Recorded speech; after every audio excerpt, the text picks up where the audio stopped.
330페이지 되겠습니다. 읽기는 22절부터 26절까지 제가 대독하겠습니다. 여호수아서 7장 22절입니다. 이에 여호수아가 사자들을 보내매 그의 장막에 달려가 본즉 물건이 그의 장막 안에 감추어져 있는데 은은 그 밑에 있는지라. 그들이 그것을 장막 가운데서 취하여 여호수아와 이스라엘 모든 자손에게 가지고 오매 그들이 그것을 여호와 앞에 쏟아 놓으니라. 여호수아가 이스라엘 모든 사람과 더불어 세라의 아들 아간을 잡고 그 은과 그 외투와 그 금덩이와 그의 아들들과 그의 딸들과 그의 소들과 그의 나귀들과 그의 양들과 그의 장막과 그에게 속한 모든 것을 이끌고 아골 골짜기로 갔어. 여호수아가 이르되 내가 어찌하여 우리를 괴롭게 하였느냐. 여호와께서 오늘 너를 괴롭게 하시리라 하니 온 이스라엘이 그를 돌로 치고 물건들도 돌로 치고 불사르고 그 위에 돌무더기를 크게 쌓았더니 오늘까지 있더라. 여호와께서 그를 맹렬한 진노를 그치시니 그러므로 그곳 이름을 오늘까지 아골 골짜기라 부르더라. 아멘. 할렐루야. 식사 맛있게 하셨습니까? 네. 아따 고기가 얼마나 많은지 지금 배가 빵빵합니다. 이렇게 함께 또 식탁 교제하는 게 너무나 은혜가 넘칩니다. 지난 코로나 때문에 몇 년 동안 함께 하지 못했는데 하여튼 교회는요 계속 같은 밥을 먹어야 됩니다. 말씀도 같은 말씀을 먹어야 되고 밥도 같은 밥을 먹어야 되고 그게 식구잖아요. 식구. 그래서 우리 늘 말씀도 같은 말씀을 먹고 또 밥도 같은 밥을 먹어서 식구로서 하늘수만 바라보는 우리 말씀 어린이교회 성도님들 되기를 소망합니다. 자, 오늘은 여호수아 7장입니다. 여호수아 7장은요 아이성 전투예요. 아이성 전투. 그런데 아이성 전투에서 이스라엘 백성들이 대패를 하게 되고 그로 인하여 엄청나게 큰 공포를 패배에 대한 두려움을 가지게 됩니다. 이제 본격적으로 말씀을 나누어 보면 거기에 대해서 이제 말씀을 보겠지만은 그래서 이 모든 것들이 아이성에 패배한 모든 원인들이 결국은 한 사람에 의해서 이제 이루어지게 되는 것이고 그로 인하여 하나님께서 이스라엘을 괴롭게 하였다. 그러므로 이스라엘의 그 괴로움을 하나님께서 아단 가정에도 괴롭게 하리라라는 말씀을 주십니다. 그게 오늘 읽었던 22절부터 26절까지 말씀인데 그렇게 해서 아단과 아단의 모든 가족들 아단 한 사람이 아닙니다. 모든 가족들과 그리고 아단이 가지고 있던 모든 전 재산을 한꺼번에 무더기에 집어넣고 돌로 쳐서 불사르고 그렇게 공개 처형을 하여 그리고 그 위에 돌들을 이제 쌓아 올려 가지고 돌무더기 돌탑을 쌓게 되고 그 이름을 아골 골짜기라고 부르게 됩니다. 아골 골짜기. 아골 골짜기라는 뜻은 아골이 괴로움의 골짜기라는 것입니다. 그래서 이제 가나안 땅 아니잖아요. 그곳을 지나가는 사람마다 그 아골 골짜기를 볼 때마다 사람들은 무엇을 떠오르느냐? 아간이 어떻게 하나님께 심판받았는지 그것을 기억하면서 하나님의 사람이 어떤 신앙생활, 어떤 믿음생활을 해야 되는지 가르쳐준다라는 것이죠. 그래서 우리가 이 아골 골짜기라는 이 골짜기를 통하여 우리도 마찬가지입니다. 영적 이스라엘인 저와 여러분도 어떻게 믿음생활, 신앙생활을 해야 되는지 오늘 아이성 전투에 대한 이 말씀을 통하여 다시 한번 우리가 우리의 믿음 신앙을 돌아보고 또 재무장하는 시간이 되기를 원합니다. 자, 이제 7장 1절부터 보면요. 하나님께서 이 7장 전체적인 내용이 이제 한 사람에 의해서 시작되고 있는 것을 먼저 밝히고 있죠. 먼저 여리고 성에 들어갔을 때에 여리고 성에 있는 모든 물건들을 전리품들을 다 가져와서 누구에게 바치려 했습니까? 하나님께 다 바치려 했습니다. 왜요? 이 전쟁의 주권자는 누구이시기 때문에 하나님이시기 때문에. 그런데 아간이 보니까 너무 아깝잖아요. 너무 아까우니까 아무도 모르는 게 자기 혼자 입맛 펴서 하게 됩니다. 자, 그게 1절 말씀이죠. 이스라엘 자손이 온전히 바친 물건으로 말미암아 범죄하였으니 이는 유다 지파 세라의 증손 삽디의 손자 갈미의 아들 아간이 온전히 바친 물건을 가졌습니다. 여호와께서 이스라엘 자손들에게 진노하시니라. 아간이 하나님께서 온전히 바치라라고 한 그 물건을 가르쳤다라는 거죠. 자, 그러면 무슨 물건을 가르쳤느냐? 오늘 이것도 본문입니다. 여러분 24절 한번 같이 읽어보겠습니다. 시작. 여호수아가 이스라엘 모든 사람과 더불어 세라의 아들 아간을 잡고 그 은과 그 외투와 그 금덩이와 그의 아들들과 그의 딸들과 그의 소들과 그의 나귀들과 그의 양들과 그의 장막과 그에게 속한 모든 것을 이끌고 아굴 골짜기에 갔어 라고 되어 있죠. 여기 보니까요 뭐가 나옵니까? 은과 외투와 금덩이, 이게 그가 숨긴 물건이에요. 이게 외투. 그러니까 외투가 그냥 우리가 밖에 있는 외투가 아니라 지금으로 이야기하면 여기 부잣집 마나님들이 입는 그 뭡니까 코트 있잖아요. 핑크 코트 뭐 이런 것들, 그런 걸 이야기합니다. 그런 거. 그리고 금덩어리, 은 이런 것들 아깝잖아요.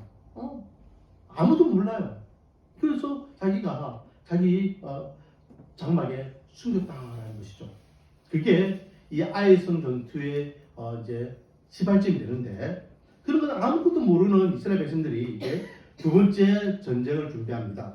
2절부터 보면 여호수아가 여리고 성을 점령하고 난 다음 어느 정도 정비를 합니다. 정비하는데 뭐 며칠씩 정비할 게 아니에요. 지금 전쟁이 시작됐기 때문에 바로바로 하는 거예요.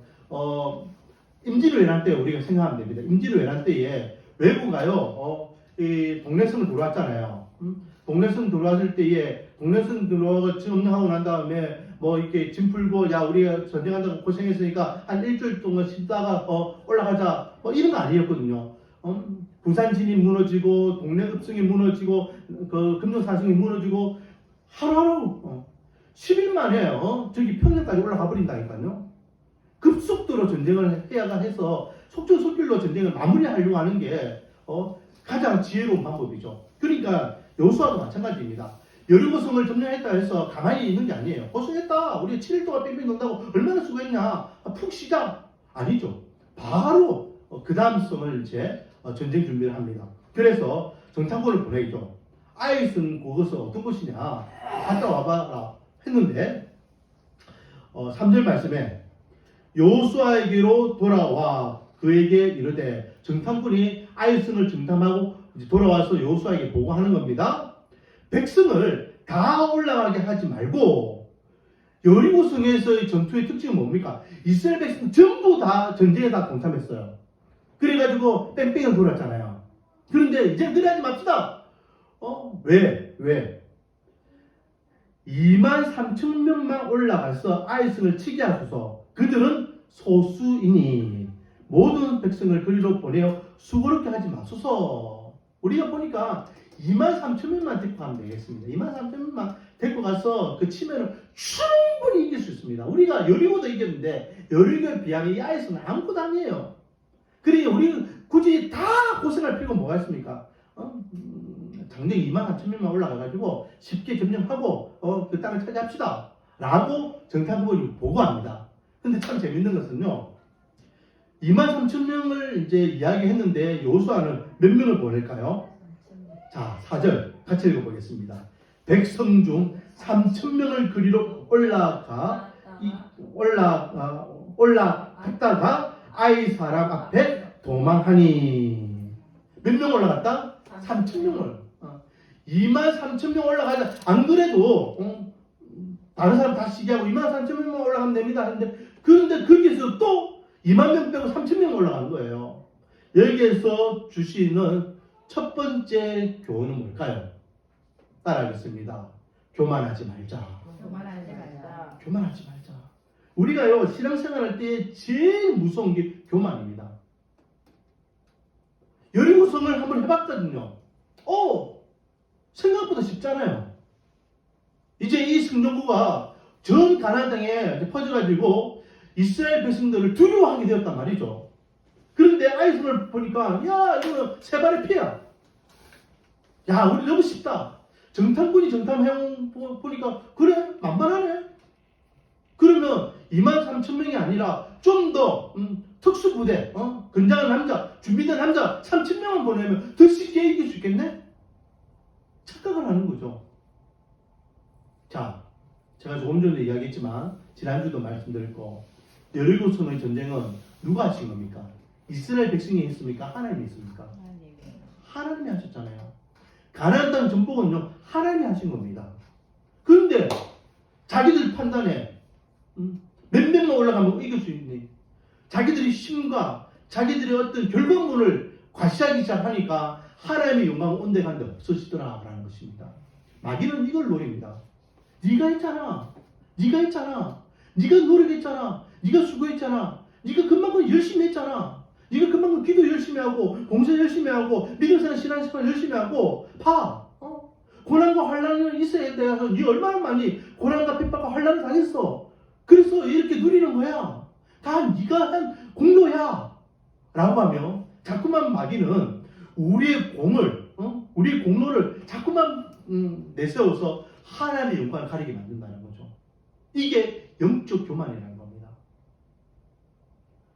내가 열심히 했기 때문에, 내가 열심히 우리 가정을 돌봤기 때문에, 내가 열심히 이 나라를 지켰기 때문에 아닙니다. 제가 제일 많이 인용하는 말씀 중에 한 말씀이 시편 127편 1절 3절 말씀을 했잖아요. 사람이 아침 일찍 일어나 저녁 늦게까지 가정을 일구기 위하여 수고하여도 병사가 밤새도록 나라를 지키기 위하여 경계를 써도 하나님께서 그 가정을 지켜주지 않으면, 하나님께서 그 나라를 지켜주지 않으면 그 수고가 헛된 수고라고 분명히 하나님께 말씀하셨잖아요. 여러분, 우리 교회의 주권자는 누구십니까? 하나님이시잖아요. 여러분 각 가정의 주권자는 누구십니까? 하나님이시잖아요. 직장과 인생과 만남과 모든 계획을 주관하시는 분은 여호와 하나님이심을 믿으시기 바랍니다. 그러므로 교만의 반대말은 겸손이에요. 겸손은 내가 연약합니다. 나는 부족합니다. 하나님께서 해주셔야 됩니다. 하나님의 말씀에 순종하겠습니다. 하나님의 인도하심에 저는 따라가겠습니다. 라는 것이죠. 그렇기 때문에 우리는 전적으로 하나님의 사람으로 하나님 앞에 있는 모습 그대로 나아가야 될 줄 믿습니다. 내가 할 수 있습니다. 하나님 잠깐 쉬세요. 내가 이만큼 나는 할 수 있어요. 그 순간 마귀는 교묘하게 우리를 해코지하여서 철저하게 하나님을 배반배신하게 하는 그런 엄청난 죄를 짓게 만든다라는 것입니다. 할 수 있어도 내 지혜, 내 능력, 내 경험, 내가 갖고 있는 역량을 갖고 할 수 있어도 우리는 하나님이 주인이시고 하나님이 왕이시고 하나님이 우리의 삶의 주권자가 되시니까 전적으로 하나님을 맡기고 하나님께 의지하고 하나님을 신뢰하고 나아가야 될 줄 믿습니다. 자, 그렇게 어리석은 이스라엘 백성들은요 영적으로 교만해져서 자기들이 할 수 있다. 이 전쟁은 우리가 하는 전쟁이야. 우리가 이길 수 있는 전쟁이야. 착각해서 3,000명만 보냈는데 대패합니다. 근데 말이 대패지 대패가 아니에요 사실은. 5절에 보니까요 아이 사람이 그들을 몇 명 쳐 죽였다? 36명. 3,000명 올라가서 36명이 이렇게 사망하고 이제 뭐 부상자도 많았겠죠. 그렇게 해서 도망온 겁니다. 근데 여호수아가요 이 패배를 가지고 하나님 앞에 나아가 막 기도하거든요. 하나님 어떻게 우리를 이곳까지 와가지고 멸망시키려 합니까? 라고 해요. 7절 이르되 슬프도소이다 주 여호와여 어찌하여 이 백성을 인도하여 요단을 건너게 하시고 우리를 아모리 사람의 손에 넘겨 멸망시키려 하나이까. 좀 여호수아는 좀 뻥쟁이인 것 같아요. 뻥쟁이. 36명 죽은 것 같고 우리는 이 땅에 다 죽게 되었습니다. 우리 죽을 것 같습니다. 이 전쟁 이제 우리 감당 못하겠습니다 하고 벌벌벌 끓이고 있는 거예요. 36명. 어떻게 보면 작은 수예요. 3,000명에 비해서도 작은 수이고 이스라엘 백성이 지금 300만 명이잖아요. 300만 명 중에 36명 죽은 것은 큰 수가 아닐 수도 있습니다. 하지만 한 생명도 귀한 생명인 것을 우리가 알 때에 이 패배는 한 명이 10명이 죽든 100명이 죽든 100만 명이 죽든 전쟁 실패한 전쟁이라는 것이죠. 그래서 여호수아는 주님, 우리가 이 전쟁을 실패했습니다. 패했습니다. 어떻게 하겠습니까? 우리는 못하겠습니다. 라고 울부짖는 것이죠. 그래서 여호수아가 하나님 앞에 하나님 어떻게 해야 되겠습니까? 라고 기도하니 하나님께서 여호수아에게 응답하십니다. 자, 10절부터 보면요. 하나님께서 여호수아에게 응답하시는데 여호수아야 일어나 내가 너에게 지시하는 대로 해라. 이 전쟁의 실패의 원인은 다른 게 아니야. 너희들이 나 앞에 범죄했기 때문이야. 라고 말씀하십니다. 자, 11절 같이 한번 읽어보겠습니다. 이스라엘이 범죄하여 내가 그들에게 명령한 나의 언약을 어겼으며 또한 그들이 온전히 바칠 물건을 가져가고 도둑질하며 속이고 그것을 그들의 물건들 가운데 두었느니라. 아멘. 이 전쟁 딴 거 36명 죽은 거 1차적으로 너희들이 교만해가지고 몇 명밖에 안 보냈는데 근데 그것 때문이 아니야. 사실은 너희들에게 범죄한 거야. 자, 여기서 우리가 바꾸어 생각해 보세요. 바꾸어서요. 만약에 여러분 이스라엘 백성들이 3,000명이 아니라 23,000명 아니 23,000명이 아니라 300만 명 되는 전 백성이 다 가서 아이성을 공격했으면 이겼을까요? 졌을까요? 이겼을까요? 졌을까요? 좋습니다. 이 전쟁은 질 수밖에 없는 전쟁이에요. 그게 1절에 나와 있는 거잖아요. 아간의 범죄 때문에 아이성은 질 수밖에 없는 전쟁입니다. 수가 중요한 게 아니에요. 이미 이 전쟁은 진 전쟁이었습니다. 왜? 그걸 하나님께서 이스라엘 백성들에게 가르쳐주고 있잖아요. 야, 이 전쟁 진 전쟁이었다. 왠지 아니? 너희들이 나한테 범죄했기 때문이야. 그 범죄가 뭐야? 내가 너에게 약속한 약속, 너희들이 나한테 지키겠다 하는 그 언약, 그거 어겼잖아. 그러면서 뭐라 말씀하십니까? 하나님의 물건을 도둑질하고 하나님의 물건을 훔쳤고 하나님의 물건을 속였다. 니 그 도둑질했잖아. 니네 속였잖아.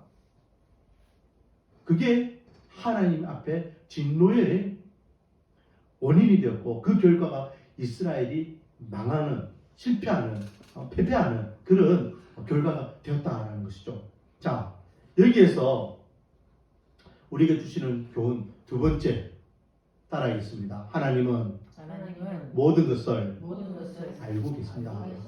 할렐루야. 하나님은 모든 것을 다 알고 계셔요. 여호수아는 몰랐죠. 왜 이 전쟁이 졌지? 우리가 3,000명만 올라가서 졌을까? 등산군이 23,000명 데리고 이야기했는데 23,000명 데리고 갔으면 우리가 이기지 않았을까? 아니야, 우리가 여리고 성처럼 우리가 다 올라갔어야 될까? 아무리 생각해도 여호수아는요, 이 전쟁이 진 이유는 모르겠어요. 그런데 하나님 알고 계셨죠.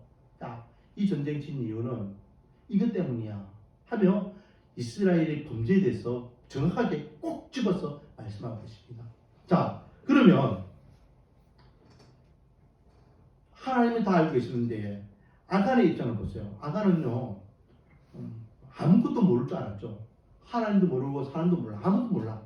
나 혼자 이것을 하면은 이것이 시간이 지나면 이제 완벽한 범죄 성공할 거야. 착각했다라는 거죠.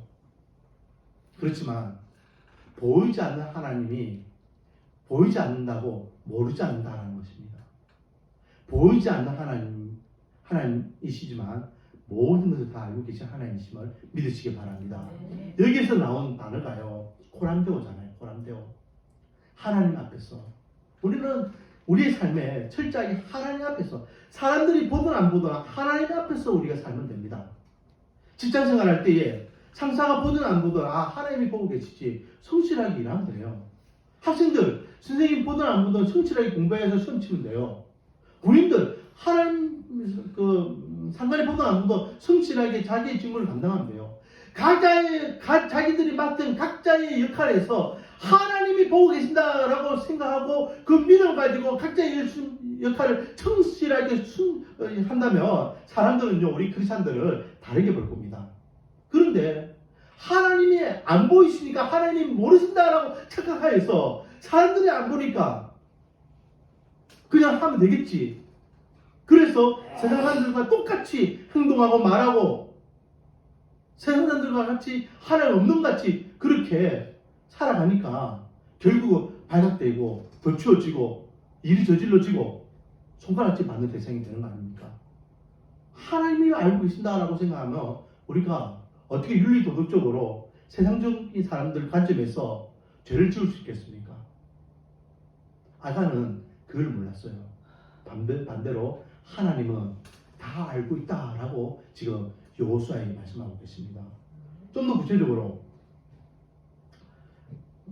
하나님께서 이제 11절부터 쭉 이야기하시거든요. 그리고 내가 다 알고 있다. 그 범인 누군지 내가 가르쳐 줄게 하면서 14절 너희는 아침에 너희의 지파대로 가까이 나오라.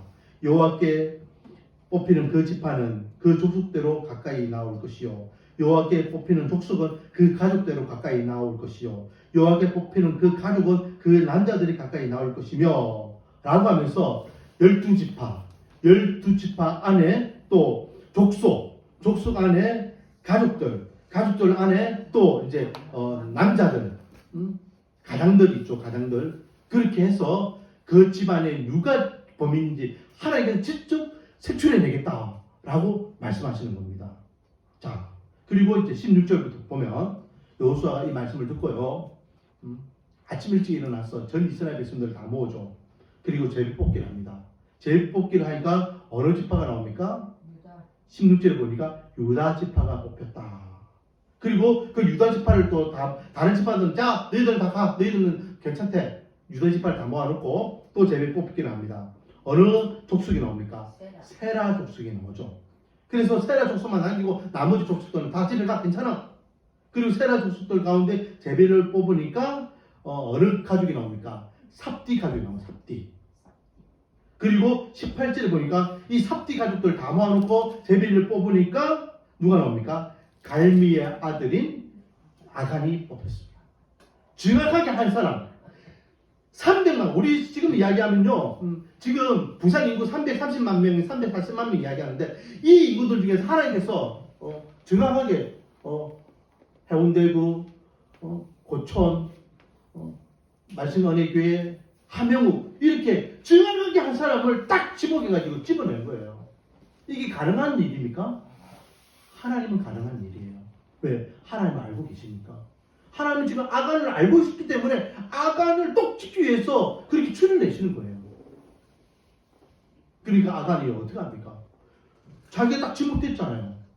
아무도 모를 줄 알았는데. 그래서 자백합니다.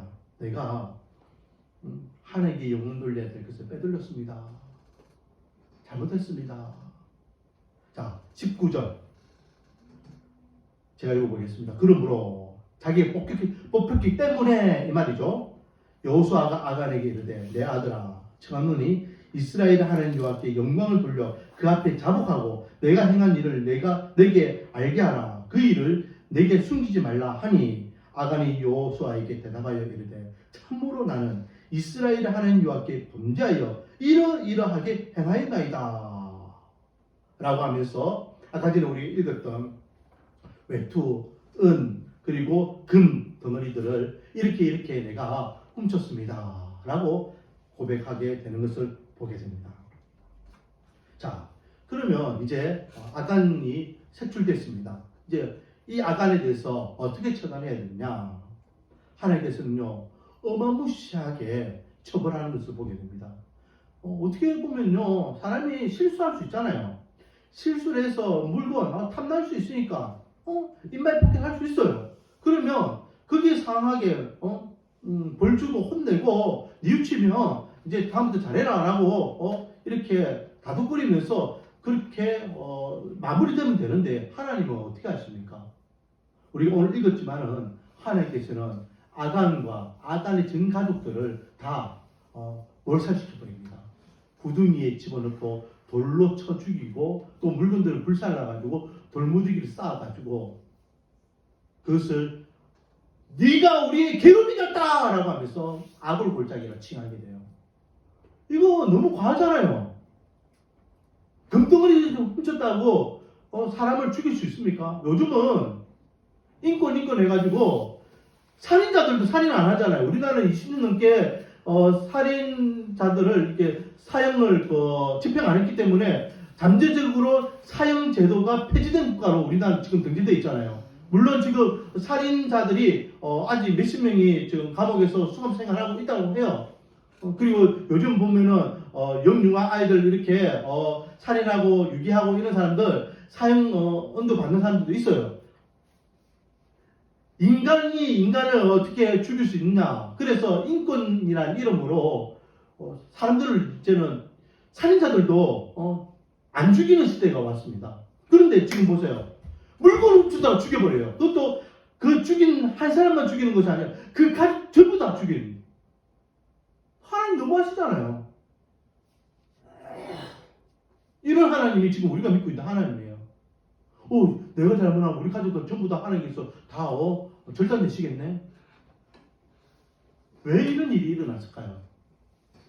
왜 하나님께서 아간이 한 사람의 죄를 그냥 봐주지 않고 전 가족을 다 몰살시키면서까지 이스라엘 백성들의 경종을 울리는 이런 엄청난 처벌을 하실까요?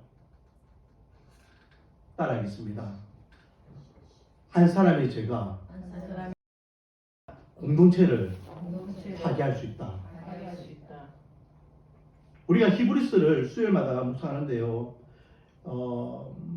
바울도 이와 그 히브리스 기자도 이와 비슷한 말씀을 했죠.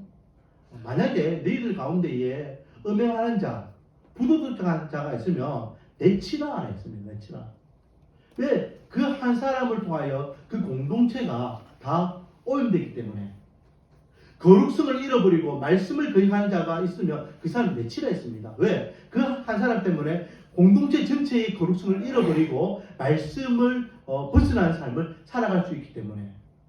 그래서 여러분, 교회 안에 7일이라는 게 있어요. 7일. 그런데 오늘날 교회는요 7일을 안 해요. 왜냐하면 한 사람 한 사람이 아깝잖아요. 그래서 7일을 안 해요. 근데 제가 어릴 적만 해도요, 제가 반성교회가 몰교회잖아요. 7일 했습니다. 잘못하면은 교회 안에서 7회를 열어가지고 이 사람이 뭘 잘못했다 해서 뭐 장로, 권사, 뭐 중직자들은 몇 개월 정직하고 어떤 사람들은 교회에 몇 개월 동안 교회에 출입 못하도록 하고 그렇게 엄청나게 했어요. 그리고 그때에는요 성도님들 그들 받아들였어요. 그래서 6개월이면 6개월 동안 교회 출석 금지하면 집에서 자숙하면서 자기가 잘못한 것을 뉘우치고 6개월 후에 다시 교회 돌아와요. 권사 장로님들이 그 직을 몇 개월 동안 1년 동안 이렇게 징계 먹어가지고 수행 못하면은 그렇게 자복하면서 뉘우치고 그러면서 이렇게 1년을 보내고 나중에 다시 회복하면 그 열심히 봉사를 했어요. 근데 오늘날은 안 하잖아요. 치리하면은 내가 이 교회 없으면 뭐 다른 교회는 없나 하면서 그냥 가버려요. 치리의 의미가 없어졌어요. 그러니까 뭐가 문제입니까? 사람들에 대해 죄와 잘못에 대해서 교회에서 하나님의 이름으로 말씀을 근거로 해가지고 거기에 대해서 치리를 해도 사람들이 그것을 인정하지 않고 받아들이지 않으니까 더 이상 하지 않으니까 치리 자체가 없으니까 자기 마음대로 신앙생활 하는 겁니다. 자기 마음대로 하니까 저 사람도 저렇게 하네, 저 사람도 저렇게 하네, 장로도 저렇게 하네, 목사도 저렇게 하네, 나도 저렇게 하네. 그래서 지 마음대로 신앙이에요. 지 마음대로. 한 사람의 그것이 본보기가 전 공동체를 잘못된 방향으로 옮길 수 있어요. 만약에 하나님께서 아간이 이 죄를 내가 한번 용서해 줄게 라고 했으면 또 다른 사람이 하나님 말씀 한번 어기도 되네? 봐주시네? 두 번째, 세 번째 제2의 아간이 나오지 말라는 법이 없잖아요. 그런데 그 가족 전체를 하나님께서 이렇게 진노하신 가운데에 멸하신 모습을 다른 가족들이 다 보면 어떤 마음이 들어요? 하나님의 말씀을 허투루 들으면 안 되는구나. 하나님의 물건을 함부로 손대면 안 되는구나. 정말로 두렵고 무서운 마음이 들겠으면 안 들겠습니까? 그러면 죄를 짓겠습니까? 안 짓겠습니까? 이 이후에 여호수아입니다. 여호수아. 그 다음에 이제 사사기에 넘어가는 그건 또 다른 이야기입니다. 여호수아 안에서는 이스라엘 백성들이요 가나안 정복기 동안 이스라엘 백성들이 가나안 정복을 하고 난 다음 여호수아가 마지막 나와 내 집은 오직 여호와만 섬기겠다 라고 할 때에 온 이스라엘 백성들 우리도 여호와만 섬기겠습니다 라고 중수맹세를 하게 됩니다. 아단 사건 이후에 한 번도 하나님의 말씀을 벗어나서 불순종하는 사람들이 없었다라는 겁니다. 정말로 하나님이 가라면 가고 하나님 쓰라면 쓰고 하나님이 하라면 하고 하나님 하지 말라면 안 하고 철저하게 하나님의 말씀에 순복하여서 그 말씀대로 그들은 움직였다라는 거죠. 교회도 마찬가지입니다. 교회도 한 사람의 어떤 잘못된 모습 때문에 교회 공동체가 다 흔들릴 수 있습니다. 가정도 마찬가지입니다.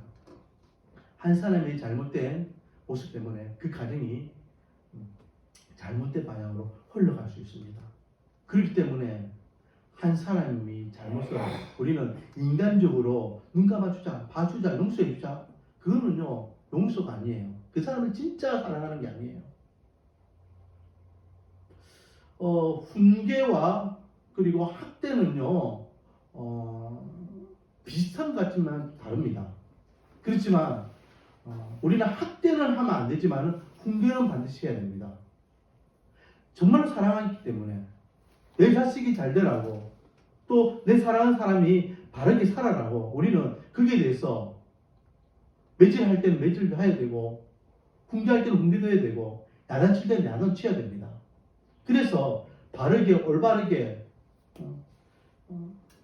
정말로 정도로 갈 수 있도록 우리가 이끌어야 되는 것이 정말로 사랑하는 자들의 모습이에요.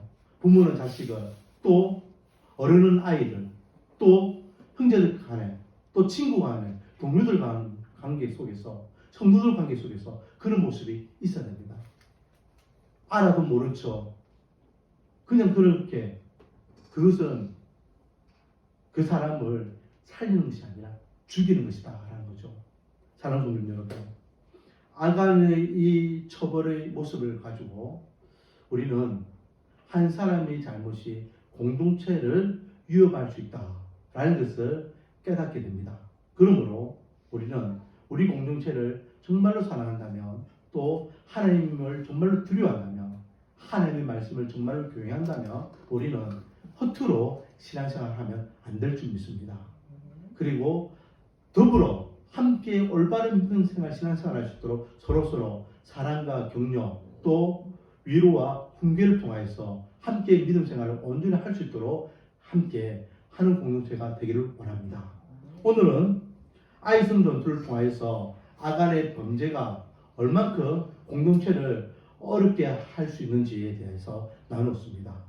하나님께서는 아간의 죄를 통하여 모든 것을 알고 있다라고 말씀해 주셨고 그리고 그 모든 것을 알고 있는 하나님 그 하나님 앞에 우리는 교만하면 안 된다라는 것을 가르쳐 주셨습니다. 그리고 한 사람의 죄가 공동체 전체를 망하게 할 수 있다. 그러므로 한 사람 한 사람이 온전히 하나님 중심적인 삶을 살아야 된다. 원하기는 우리 말씀하는 교회가 이 교훈의 말씀이 정말로 우리 교회를 온전히 세워나가고 우리 가정을 온전히 세워나가고 또 하나님의 교회가 온전히 세워져 나가서 세상 사람들에게 선한 그리스도를 향기를 바라며 또 하나님의 영광이 드러나는 복된 인생을 살아가기를 주님의 이름으로 축원드립니다. 기도하겠습니다. 아버지 하나님